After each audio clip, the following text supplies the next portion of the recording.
Hello friends, જય શ્રી કૃષ્ણ. સ્વાગત છે તમારું માય કિચન ગુજરાતીમાં. ઘરમાં જ્યારે કોઈ શાક ન હોય ત્યારે શાકનું બેસ્ટ ઓપ્શન એવું આ ઢાબા સ્ટાઇલ કાઠિયાવાડી ઢોકળીનું શાક. આ શાક બનાવવામાં ટમેટાં કે લીંબુની જરૂર રહેતી નથી. ચોમાસામાં શાક બહુ ઓછા આવે છે અને એકને એક શાક ખાઈને કંટાળી ગયા હોય તો આ એક નવું જ કાઠિયાવાડી ઢાબામાં મળતું હોય તેવું ઢોકળીનું શાક બનાવીશું. કાઠિયાવાડી ઢોકળીનું શાક બનાવવા માટે આપણે એક બાઉલ બેસન લઈશું. બેસનને આ રીતે પ્રેસ કરીને લેવાનો છે, એટલે પૂરો બાઉલ આપણે બેસન લેવાનો છે. ત્યારબાદ એની અંદર 1/4 ટીસ્પૂન હળદર ઉમેરીશું, 1 ચમચી લાલ મરચાંનો પાવડર ઉમેરીશું, 1 ચમચી ધાણા જીરું પાવડર ઉમેરીશું, 1/4 ટીસ્પૂન હિંગ, 1 ચમચી મીઠું,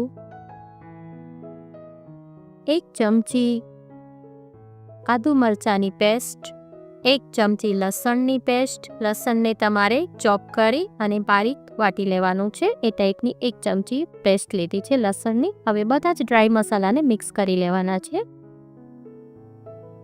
પછી એની અંદર આપણે 1 બાઉલ છાશ ઉમેરીશું. જે બાઉલના માપથી આપણે બેસન લીધું છે એ જ બાઉલના માપથી આપણે છાશ લઈશું. પહેલાં આપણે 1 બાઉલ ઉમેરીને જોઈએ કેટલી જોઈએ છે એ પ્રમાણે આપણે લઈશું. હવે છાશ ઉમેરતા જવાનું અને હલાવતા જવાનું છે. આ રીતે મિક્સ કરવાનું છે. હજી થોડું ઘાટું છે એટલે હજી અડધો બાઉલ છાશ જોશે. આમાં તમે નોર્મલ છાશનો જ ઉપયોગ કરજો. એટલે 1 બાઉલ બેસનની સામે મેં 1.5 બાઉલ છાશ લીધી છે. હવે જો આ રીતે એકદમ બરાબર લમ્સ ફ્રી કરી લેવાનું છે. ત્યારબાદ એની અંદર આપણે 1 ચપટી સાજીના ફૂલ ઉમેરીશું અને 1 ચમચી તેલ ઉમેરીશું. સાજીના ફૂલ અને તેલ ઉમેરવાથી ઢોકળી આપણી ડ્રાય નહીં બને, એકદમ સરસ બનશે, સોફ્ટ તૈયાર થશે. જો હવે આ ઢોકળીનું બેટર તૈયાર થઈ ગયું છે. આપણે આ રીતનું બેટર રાખવાનું છે, મીડિયમ થીક કન્સિસ્ટન્સી રાખવાની છે. હવે આપણે એક પેન લેશું અને એમાં બધું જ ઢોકળીનું બેટર જે આપણે બનાવ્યું છે તે બધું જ એમાં લઈ લેવાનું છે. હવે આને આપણે લો ટુ મીડિયમ ફ્લેમ પર કૂક કરવાનું છે. લગભગ 3 થી 4 મિનિટમાં તો આરામથી કૂક થઈ જાય છે. એને આ રીતે તમારે હલાવતા જવાનું છે અને કન્ટિન્યુઅસ આમાં હલાવવાનું છે જેથી ગાંઠા ના પડે. જો તમને આજની રેસીપી ગમે તો લાઈક કરજો, તમારા ગ્રુપમાં શેર કરજો અને માય કિચન ગુજરાતીને આજ સુધી તમે સબસ્ક્રાઈબ ના કરી હોય તો સબસ્ક્રાઈબ કરી દેજો અને બાજુમાં આવેલા બેલ આઇકનને પ્રેસ કરી દેજો જેથી આવનારા બધા જ નવા વિડીયોનું નોટિફિકેશન તમને મળી જાય. જો આ રીતે આપણે હલાવતા એને કૂક કરવાનું છે અને જ્યારે આ રીતે પેન છોડી દે લોટ ત્યાં સુધી આપણે કૂક કરવાનું છે. હવે એક પ્લેટ લેશું. પ્લેટની અંદર આપણે ઓઇલથી ગ્રીસ કરી લેશું પ્લેટને.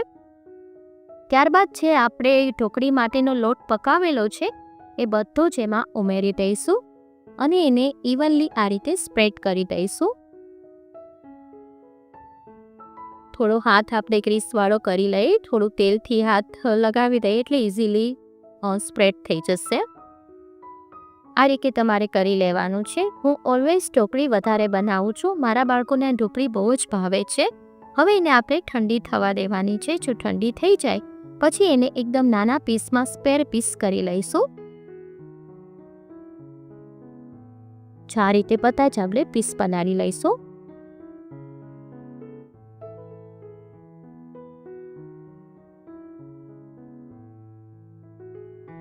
આ રીતે ઢોકળી તમે બનાવીને રાખી દો તમને ટાઈમ હોય ત્યારે, પછી જ્યારે તમારે શાક બનાવવું હોય તો ફટાફટ બની જાય છે.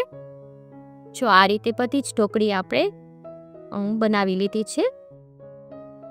હવે એક આપણે એરટાઇટ કન્ટેનર લઈશું અને આ રીતે ઢોકળી બનાવી અને તમારે એરટાઇટ કન્ટેનરમાં તમે સ્ટોર કરી શકો છો. 8 દિવસ સુધી આમાં કંઈ નથી થતું. હું તો જ્યારે ઢોકળી બનાવું છું ત્યારે વધારે જ બનાવી લઉં છું. પછી જ્યારે શાક બનાવવું હોય ઢોકળીનું તો ફટાફટ બની જાય છે. જો એમાં આપણે આ રીતે થોડી ચપટી સોડા અને તેલ ઉમેરવાથી એકદમ સોફ્ટ ઢોકળી તૈયાર થશે. તમે એને કોરી પણ ખાશો તોય તમને સૂકી નહીં લાગે, એટલી મસ્ત બને છે. જો આ ટાઈપની એકદમ કૂક થઈ ગઈ છે. હવે આને હું ફ્રીઝમાં રાખી દઈશ, એક્સ્ટ્રા છે. હવે એક આપણે બાઉલ લઈશું. એમાં 1/4 ટીસ્પૂન હળદર લઈશું. ત્યારબાદ 1 ચમચી લાલ મરચું પાવડર, 1 ચમચી ધાણા જીરું પાવડર, 1/4 ટીસ્પૂન હિંગ લઈશું, અને અડધી ચમચી ગરમ મસાલો લઈશું, 1/4 ટીસ્પૂન સંચળ પાવડર લઈશું ને અડધી ચમચી શેકેલા જીરાનો પાવડર લેવાનો છે, અડધી ચમચી મીઠું, 1 ચમચી લસણની પેસ્ટ અને 1 ચમચી આદુ મરચાંની પેસ્ટ. આ બધું જ આપણે અડધો ગ્લાસ પાણી લઈ અને એમાં બધા જ મસાલા મિક્સ કરી લેવાના છે. આને આપણે પેલા પાણીમાં જ આ રીતે મિક્સ કરીશું.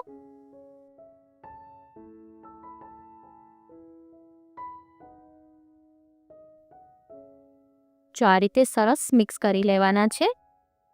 હવે આપણે એક કઢાઈ લઈશું. કઢાઈમાં આપણે 2 ચમચા તેલ લઈશું. આ શાક એકદમ ઓછા તેલમાં બની જાય છે.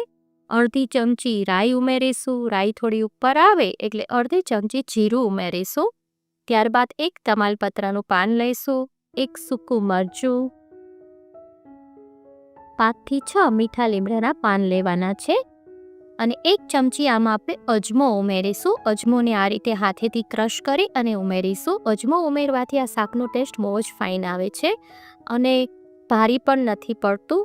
હવે આપણે જે પાણીમાં મસાલાની પેસ્ટ બનાવેલી છે તેમાં ઉમેરી દેવાની છે. હવે થોડું ઉકળે પછી આપણે એની અંદર 2 બાઉલ છાશ ઉમેરવાની છે. આમાં તમે માપ બરાબર ફોલો કરજો. જે બાઉલ તમે બેસન લીધું હોય એ જ બાઉલથી બધી જ વસ્તુ તમારે લેવાની છે માપીને. જો આ રીતે એને થોડું ઉકળવા દઈશું. ફૂલ ફ્લેમ પર થોડું ઉકળે એટલે જે આપણે ઢોકળી બનાવેલી છે એ બધી એમાં એડ કરવાની છે. આ રીતે ધીમે ધીમે બધી ઢોકળી આપણે એડ કરી દઈશું. આ શાકનો ટેસ્ટ તમે પનીરની સબ્જી ખાતા હોય એવો જ આવે છે, જેથી બાળકોને પણ ખૂબ જ ભાવશે. હવે એ જે 5-6 ઢોકળી આપણે રાખી દેવાની છે અને એને એકદમ બારીક ભૂક્કો કરી અને અંદર ઉમેરી દેવાની છે. જો આ રીતે અંદર આપણે ઉમેરી દઈશું બધી.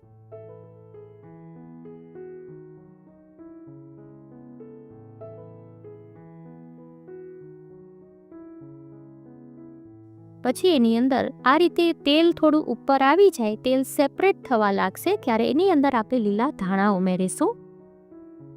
લીલા ધાણા ઉમેરી અને તમારે થોડું હલાવી લેવાનું છે.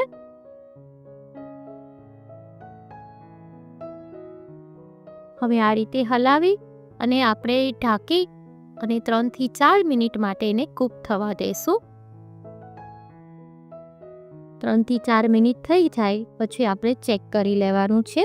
જો બધું જ ઢોકળીમાં મસાલા અને બધાનો ટેસ્ટ એમાં આવી ગયો છે. ઢોકળી એકદમ ફૂલી ગઈ છે. જો આ ટાઈપની થઈ જશે.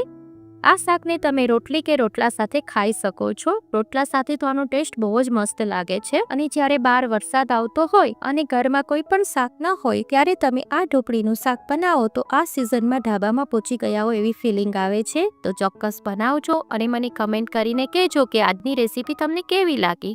જો તમને મારી રેસીપી ગમતી હોય તો સબસ્ક્રાઈબ કરવાનું ના ભૂલશો. ફરી મળીશું એક નવી જ રેસીપી સાથે. Till then bye bye.